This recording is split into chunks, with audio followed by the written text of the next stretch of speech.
Welcome everyone. In this video, I have a most interesting and aggressive chess opening that you can play after the move e5. You may begin with the move knight f3 attacking the central pawn. You begin with developing both your knights, beginning with the 3 knights opening, and after he develops, you begin with 4 knights game. Now, this is your turn. In this position, many players begin with bishop e5 or something like a4. Some of the players they continue with a4. I have a very tricky move over here, playing d4. This is a kind of Scotch game. If you are a Scotch game player, then you may be familiar with this. Your opponent captures the pawn and attack your knight. Then you may take the knight towards the center, that is knight d5. And this is the most tricky, solid and aggressive opening that you can try against black.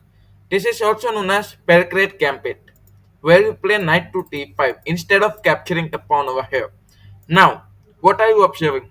This pawn is the free pawn, and this is something that your opponent might be observing. So your opponent will capture that pawn, thinking that it was a free pawn.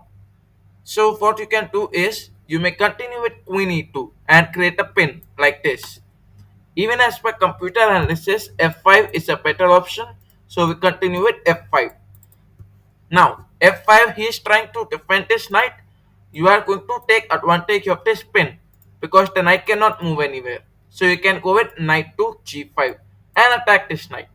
If you capture this knight, so he will take back from the pawn and you can take that pawn in later move. Ultimately, you may have the position equal and this will be easy win. So we consider that your opponent will have some response like x6. Now with x6, he is trying to attack your knight. What are you going to do? Don't go with knight take e4. Knight take e4 will not help. The best move in this position is queen x5, and that is a brilliant check. Over here, your opponent has no more option irrespective to play g6, and then you can go with queen take g6. That will be the checkmate. So we consider our opponent is quite disciplined. Our opponent is quite disciplined and more alert of this move. So he don't go with this. Now if he will not play this, then he may have some responses like knight e7. Why? Because he want to remove this pin like this.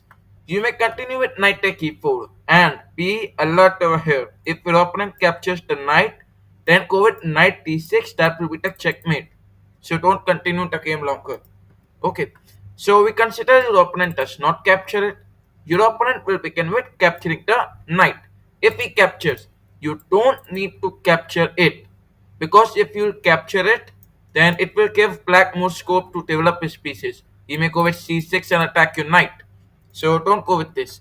Instead, the most important, safest response is queen x5, giving check. Ultimately, if he play knight to g6, you may go with bishop g5, attacking the queen. Yes, the queen is having no other option to protect itself. He can try bishop over here, but ultimately he will lose the bishop. And then the queen. Because you can observe this is a pin. So ultimately we consider your opponent don't play this. Your opponent play g6. Then what you will do? Queen e5 and attack the rook. You have knight c7 fork also. So this is going to be a very easy strategic win for you. Okay, so now we consider another response. In this position, if your opponent go with d6, there is no need to play capturing that rook or something like that. What you can do is go with bishop c4, sacrificing the queen. If your opponent captures the queen, thinking that it was a free queen, he is winning the game. Go with knight f6, and that will be the checkmate.